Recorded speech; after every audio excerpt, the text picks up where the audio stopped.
I'm going to argue as well that it's the metaphors that we use that are going to determine whether we survive or not. It's not our technology. It's the metaphors that guide the use of our technology. There are no technical fixes to what we're up against. And techno-scientific salvationism will not work. Techno-scientific salvationism at this point is the most pervasive form of religious belief on the Earth's surface. Has nothing to do with churches you're recognizing or with nation states. It's everywhere. There's no one in public office who does not subscribe to it. Thanks to science, there'll be an answer. There won't be. What we need to manage is not the world out there, it's our sense of what our role is within the world out there. So I'm going to be framing things in that kind of perspective. Although we've come to know that we're pretty small potatoes in the grand scheme of things, we somehow still think that we're the center of the universe story. As a species, we continue to strut and prance about on our blue marble in the Milky Way as if the law of gravity had been put in place in order to make it easier for us to sit down. Right? We kind of think the world out there is for our purposes and to manifest our internal genius. This, in fact, was the news from yesterday, right? Americans now seem intent upon going just about anywhere else, not just on the Earth's surface, but anywhere else in the universe, whether we can get to the moon or Mars or anywhere else, in order to prove that we can sit down there as well. We can take along our dune buggies and sort of tool around the sand. The arrogance of this is just unquestioned and unquestionable. In short, we're finding out from a scientific point of view that we live in a world that we did not create. We do not understand. We cannot control. And we must not destroy. Every once in a while, it's useful to play the Moonlight Sonata and think about the thing as if you're in the moonlight. That part of the moon that has light, that can look back at the whole shooting match, whole ball of wax. The blue marble, as it's called. The blue marble, according to other people. How can we possibly accomplish this? I argue that, in effect, we can only survive on this blue marble if we change our minds and the metaphors we live by. Again, this is not a particularly new insight. Great book. If you haven't read it yet, pick up a copy of it, read through again and again. Metaphors we live by.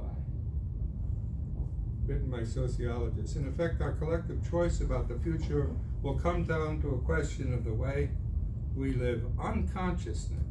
Not our documents, not our declarations, not our reports, but the way you and I believe and act. Now, it's important to distinguish, anthropologists do this all the time. Humans act on their beliefs, not on their knowledge. Most of us, especially in universities, are committed to looking at knowledge systems. We're missing the point. Why? Because to motivate people, you got to get to their beliefs, not to their knowledge. And the belief part of it is problematic. For an anthropologist, beliefs are actually defined pretty easily. Beliefs are those things which guide your behavior when you don't know what you're doing. That's your belief system. When you know what you're doing, you're out there with arguments and logic and reports and statistics and the like. That's your knowledge system. But when you don't know what you're doing, it's your beliefs that guide your behavior. Don't think you go randomly into the future. You don't. You map the future, but on the basis of beliefs, not knowledge. Now we're in trouble here. The metaphors we live by will determine our fate. But we have to ask, what are our metaphors? What are our beliefs? Can they change in time? In the time frame we have left on the blue marble. Again, this is not new. This famous book, written by a biologist across the river here, Albert Rutgers, fantastic book, get hold of it. The Arrogance of Humanism. He's the one who came up with the phrase in this book about we still believe that the world exists with laws of gravity to make it easier for us to sit down. In fact, this insight has been around for quite a while by both religious mystics and ecologists. The two of them the same in our moment in history. And the question is quite simply this: can we survive our continued belief in hominid exceptionalism? Hominid exceptionalism is like American exceptionalism, which is a little more familiar to you, or Yankee exceptionalism, or Democratic exceptionalism. Any one of these forms that takes these days, that we think we have, that's something that's going to divide us off from the great unwashed out there. We're exceptions to the natural process of things. We pretty much think that hominids, that is the great apes and ourselves, are exceptions to the laws of nature because we have what we call intelligence, right? The ability to reflect. In biblical terms, to look before and after and yearn for not that which is not. The biblical phraseology of this is all very interesting, which is why I spent a few years at divinity school at Harvard teaching on these issues of belief.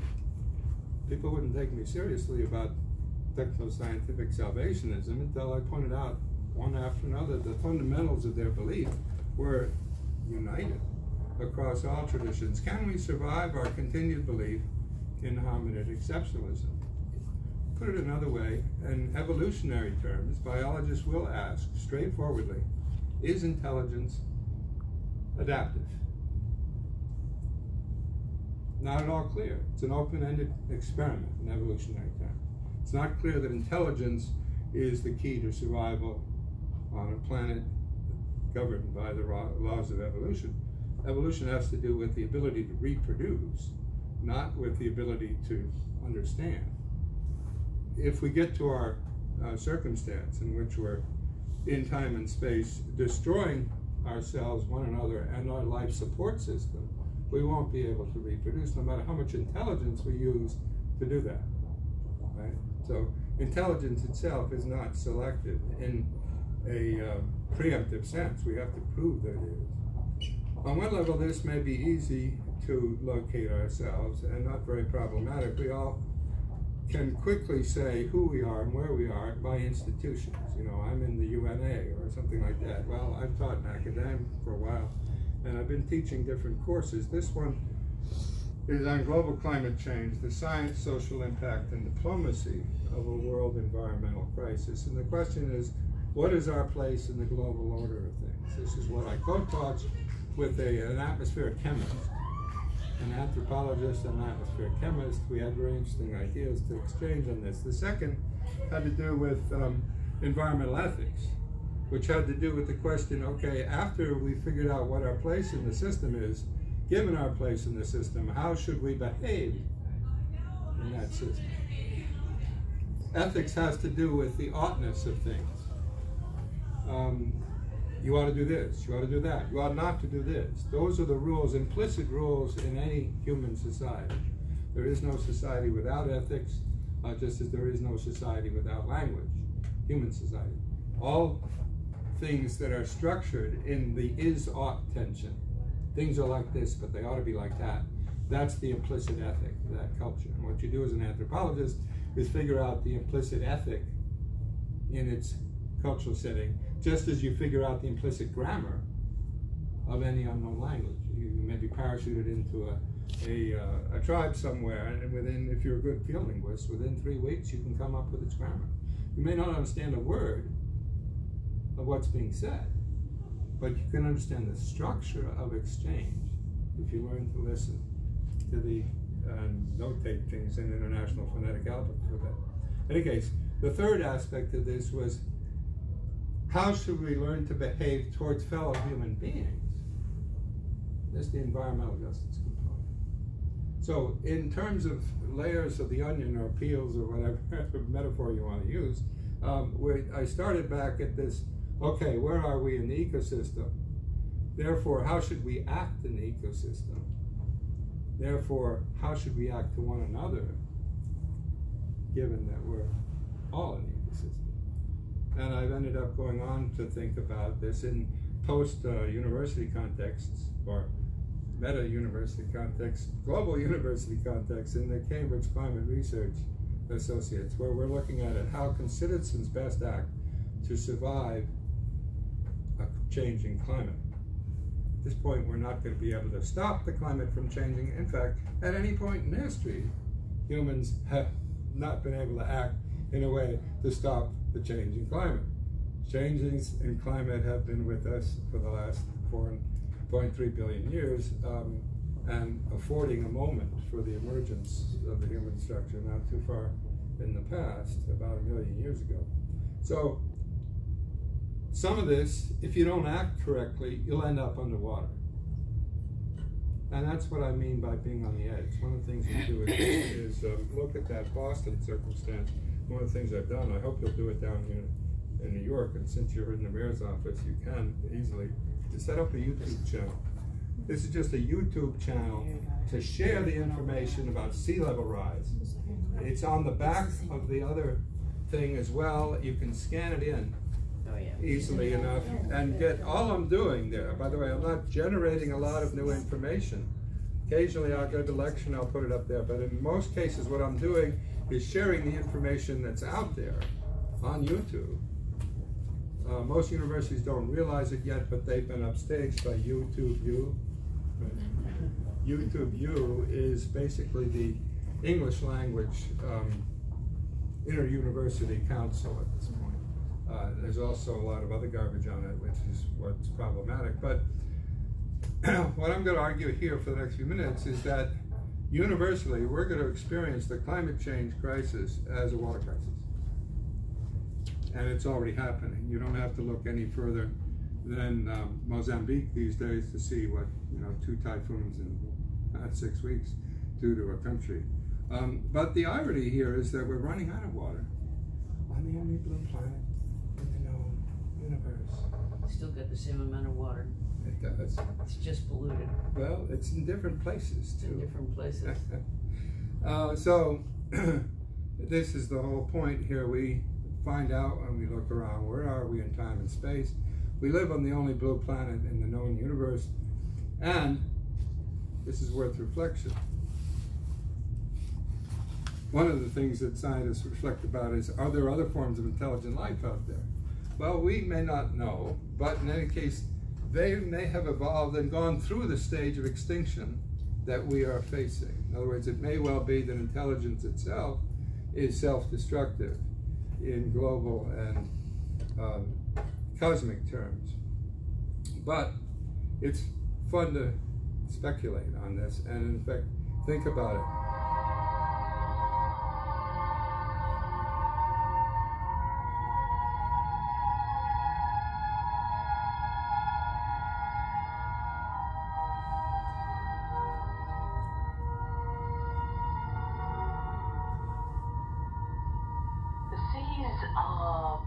Just this glorious, deep, deep blue. I mean, every astronaut I've met will say about, just talks about the blueness of the planet. And it's a blue that I can't imagine anywhere else. I haven't seen it really on the Earth's surface. It's a depth of blue rather than a darkness. So rather than looking navy blue, when I say deep blue, I really mean as though it looks like it goes in a long way. It's not opaque. You can feel as though you can see you're seeing through it somehow. And of course you're not really, it's just an imagination, but it really is a gorgeous colour. Helen Sharman, the first British astronaut who went into high orbit with the Soviets in 1991. From up there in space, Is it all blue? If I were able to see the Earth in one view, like the people who went to the moon could see it, then yes, I would be able to see it as being mostly blue, because nearly 3/4 of the Earth's surface is made up of this blue water, blue sea. But because I was quite close to the Earth's surface, as we went over, for instance, parts of Africa, there would be no blue sea in view anywhere. I would just be able to be seeing dry land, perhaps a brownish desert or an orangey coloured desert. There will be other parts of the world where, perhaps the Atlantic Ocean, all I could see were clouds. I might not be able to see through the clouds to see the blue sea beneath them at all, so then it would just be bright and white. But the Indian Ocean, for instance, when you're over that, all you see is this gorgeous deep blue, interspersed with tiny little islands all over the Indian Ocean.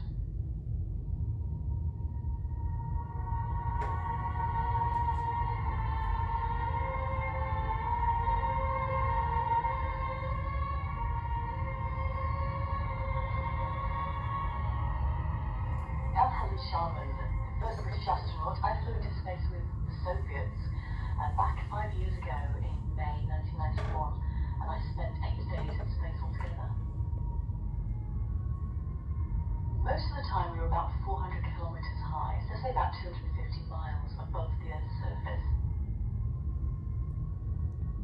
I looked back down on the planet, and I did not see people. Occasionally you can see the effects of people, but very rarely. Mostly you see, it's nature that you see, the sea, the land, the clouds. It's mostly blue. I mean, you look down and you do see these gorgeous, deep, deep blue seas. I think what surprised me more than anything was to see how bright the clouds are on top of them, with the sun reflects from those clouds and bounces back into space. They're so bright, and it hurts your eyes to look at them for long. And again, I think I was surprised to see the dry land and how incredibly ungreen it is.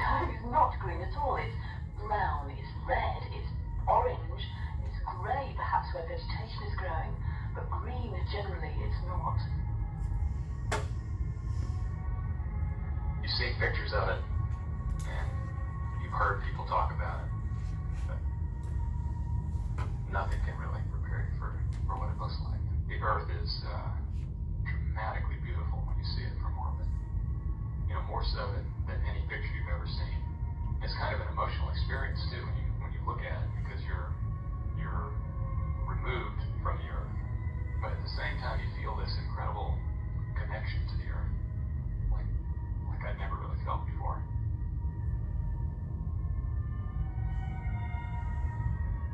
It means so many things to different people. I think the people that I found that had the strongest and most valid view were those astronauts that went to the moon.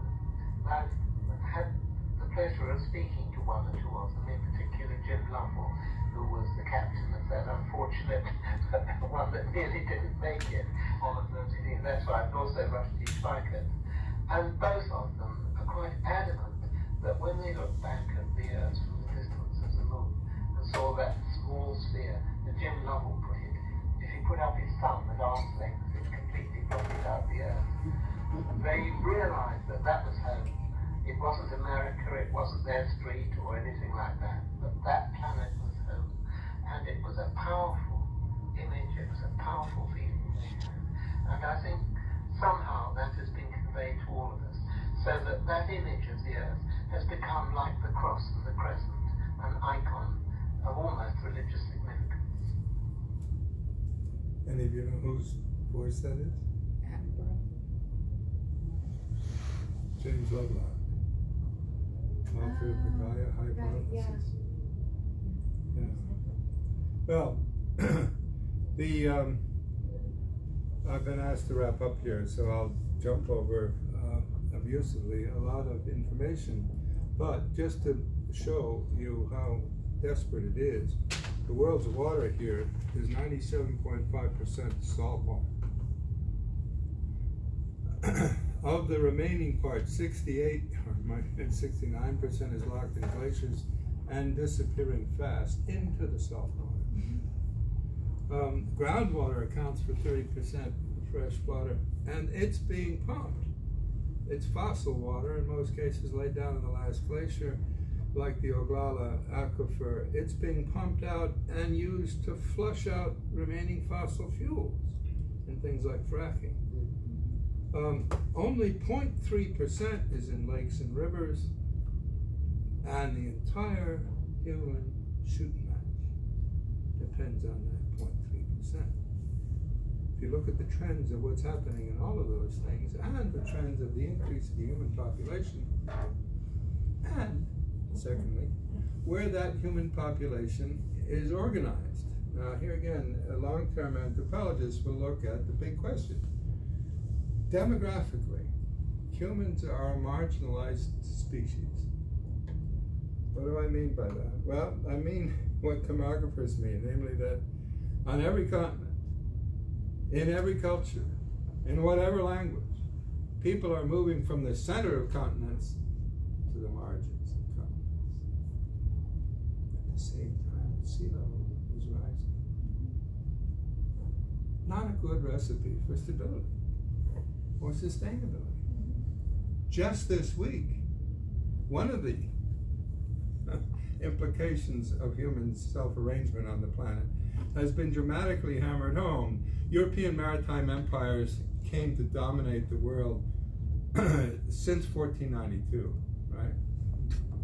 The entire world reorganized itself around ports, estuaries, coastlines. All the more ever since, especially because of the speculative real estate around places like the Gold Coast, they call it here in Connecticut, or Florida, Mar-a-Lago and everything else, moving right to the edge of the thing, right? So we're going toward the edge. At the same time, we're going to go under. At the same time, we're reproducing at rates that are historically never before happening. In my lifetime alone, right? I was born in 1946. World's population was 2.5 billion. I turned 73 on April 25th last week. The population is around 7.5. That means within my lifetime, the lifetime of one human being, population has tripled. Never before in human history had population tripled on a global basis in the span of one person's lifetime. Never again will it triple in the span of one person's lifetime. We can't go from 7.5 billion to over 22 billion. Just won't happen. Can't happen, won't happen. The exceptional moment in which I've lived in human history was entirely fueled by non-renewables. We got more and more people to come to depend in greater and greater numbers on fewer and fewer crops grown in narrower and narrower regions, subject to greater and greater subsidies from something we know we're running out of. This cannot be a recipe for stability. The mythology of continuous growth is what got going during that period. That's what can't happen and won't happen. This is why we're in real trouble, and you can, if you want to look at it in terms of today's headlines, it's right out there. This is George, who was interviewed this morning. This is Democracy Now! I'm Amy Goodman with Noreen Sheikh. We turn now to the United Kingdom. On Wednesday, the House of Commons became the first parliament in the world to declare a climate emergency. This is Labour Party leader Jeremy Corbyn. We have no time to waste. We are living in a climate crisis that will spiral dangerously out of control unless we take rapid and dramatic action now. This is no longer about a distant future. We're talking about nothing less than the irreversible destruction of the environment within our lifetimes of members of this House. Wednesday's resolution is largely symbolic and has no direct consequences for policy, but it comes on the heels of the recent Extinction Rebellion mass uprising that shut down central London last month in a series of direct actions. Activists closed bridges, occupied public landmarks, and even superglued themselves to buildings, sidewalks, and trains to demand urgent action to combat climate change. Police arrested more than 1,000 protesters. For more, we're joined by Guardian columnist and author George Monbiot. His age of crisis, as recent piece for The Guardian headlined, "Only Rebellion Will Prevent an Ecological Apocalypse." George, welcome back to Democracy Now! Talk about the significance of this vote. Okay, so there's editing abilities, which is good. It is highly significant because it provides leverage for people like myself, for people like Extinction Rebellion, the Youth Climate Strikers, to actually say, well, now you MPs, you members of Parliament have declared a climate emergency, you have to act on it. And of course, it's not clear that they've completely thought through the implications of this. I mean, on the same day, yesterday, that this climate emergency was declared, there was a legal ruling saying a third runway at Heathrow Airport can go ahead. Well, look, this is an emergency, and that means we need to start retiring fossil fuel-based infrastructure rather than building more of it. Okay, this is the classic British understatement. It's not clear that they understand the implications. Actually, it is clear that they don't understand the implications of this. Same is true with the reports that we're hoping to get together here, right? It's not clear that anyone's going to act on these. It's pretty clear that they won't act on these. Let's not kid ourselves. The question is, what do you do sort of with symbols, with arguments, with knowledge in the face of the pervasive belief of continuous growth on a finite planet? I think you've got to start blowing the whistle on it. If you don't, 15-year-old girls in Sweden will do it for you. In fact, they started to do it, and it's a global movement. And it's women who are out in front on this, without any question. It's youth that's out in front, and basically doesn't want to check in with us old-timers anymore. I mean, what good does it do to talk to a guy who's 3 times their age, 4 times their age? What, she's 16, I don't know, I'm 73. And who was the beneficiary of the gluttony of a non-renewable that's leading to the uninhabitability of the only blue planet in the universe. We're in real trouble here. And I think we got to keep that in some kind of focus as we write these resolutions, and we ought to do this, we ought to do that. I think as we mobilize cities, because I don't think the nation state is going to be retrievable in this respect, especially in the current circumstance where corporate America is so captured the apparatus of our own country at this point, that it's going to take the kind of rebellion that you saw unleashed in London, and it's going to take vision on the part of units that are a lot smaller than the nation state. Municipal units, regional units, coastal, I mean, it makes no sense for Massachusetts to have a coastal zone, right? It isn't tied in with Rhode Island, and it turns out Rhode Island, the smallest state in the nation, has one of the biggest ocean contours in the entire country, right? River basins. It ought to have, yeah, river basins, the whole thing. Yeah. That's 2 areas.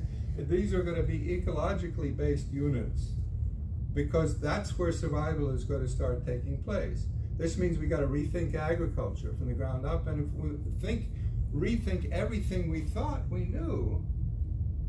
I worked for a while for the Rockefeller Foundation. One of the things you do when you first walk into the Rockefeller Foundation is kind of genuflect to Norman Borlaug's portrait on the wall. Why? Well, because he was funded for the Green Revolution. Well, what did he accomplish? He accomplished a great deal. He lived till age 95, was one of the most influential people on the Earth's surface, received the Nobel Peace Prize, interestingly enough. Peace Prize, not a scientist's prize, the Nobel Peace Prize for having initiated the Green Revolution, what was called the Green Revolution. Very different than the Green Development Plan currently being talked about. The Green Revolution, in its essence, was a massive movement from solar sustainable agriculture, which had problems, to petro-subsidized agriculture, which has exponentially expanded the problem, right? So I used to teach that at a public health school. We do the Green Revolution game every year. There you go. Well, you see, we've got it not just a little wrong. We're 180 degrees off. We're going in exactly the wrong direction with the logic, and the green plans being put before Congress now are still in that old mode of more, bigger, better logic, of growth logic, in a time of constraint. Or more equitable growth is the emphasis. But it's not slow growth or no growth. In fact, try to find a candidate anywhere in the country or any other country of elective democracies that will stand up and say, vote for me, I can guarantee you no growth. I'm the candidate, no growth, that's why you should vote for me. Can't happen, won't happen. Why? Well, because for the last 500 years, we've fed ourselves on this notion of flat earthism. This is the irony of the incomprehension of Columbus. Columbus, Magellan, the whole shooting match, the Gama, that got around Africa and pretty much proved the thing was round when Magellan made the whole circle, right? What did they do? They unleashed what has to be understood by an anthropologist as the biggest chapter in flat earthism in human history. The frontier. There are frontiers out there. You can just go conquer the frontier. The Western image of sort of endless, boundless space in front of us, which we can expand upon, eliminate the local populations. They don't count, right? We got better arms. And in case they die from our diseases. So it's empty land, right? All we have to do is appropriate it. The notion of a continuous frontier is so powerful in American and Western thinking in general that it flips right into the economic mode as soon as you run out of the frontier. By the 1890s, there's no more frontier left. Turner wrote a great piece on the frontier in American history. Well, it goes right off into an expanding economy at that point. And all things expanding are economic. And it goes right into the Kennedy years where we have a continuous frontier into space. We're going to conquer space in some weird way. And we've got a guy now who wants to go over to Mars, right? On the notion of linear expansion. Well, think about it for about 2.5 seconds and you realize that linear metaphors off a sphere can't work, won't work. I'm wondering if some, and just thinking of this in terms of sort of who we target our recommendations to and where. Yeah.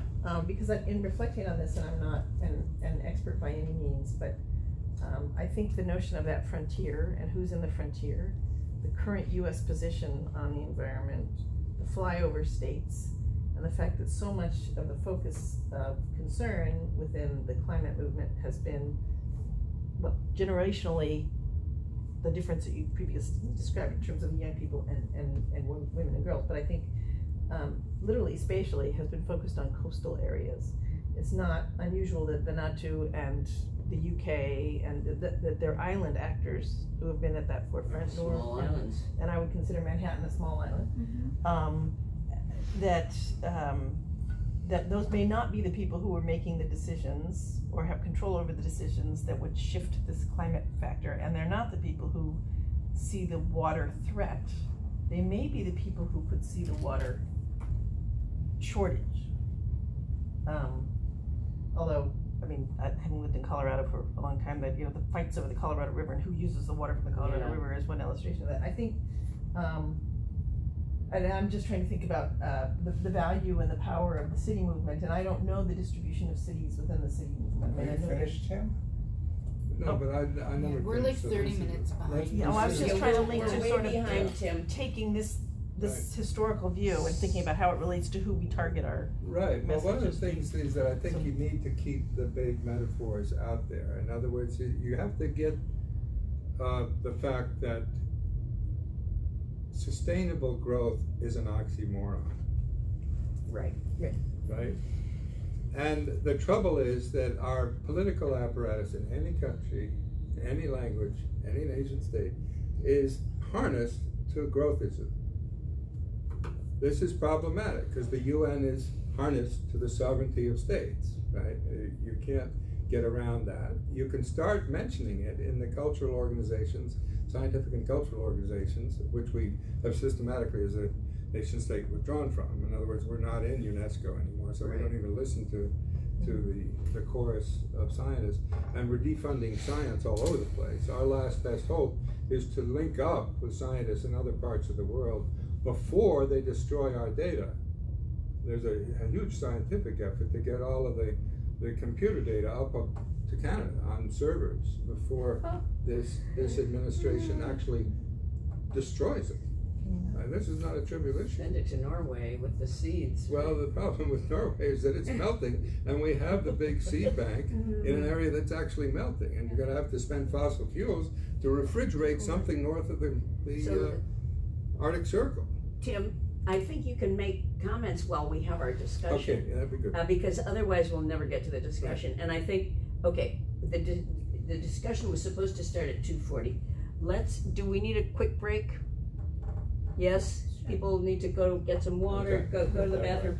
We're going to start the discussion at 5 minutes from now, and we're going to try to finish by 3:45 if we can, or maybe 3:50, something like that. But before we go, I just want to mention, I lived in Thailand 14 years, and the King of Thailand had this movement that he called the sufficiency economy. And everybody bought into that movement. Well, not, most of the people in the country bought into that movement. And that was just enough to survive. Yeah. And not grow. Well, that's the thing. Sufficiency economy. And we could even think in those terms. Well, and that's the metaphor. We've got to move from more is better to enough. To sufficient is enough. Enough is best. Yeah, enough is best, right. This is Ginger chiming in. Remember to take a photo during your break. Okay, take the break and then we'll take a photo. Yeah. By the way, if you want the footnotes for any of this in the last 50 years of work I've been doing on it, there are 40,000 links off of this website. Okay, we got those. I think we got, yes. No, I got that.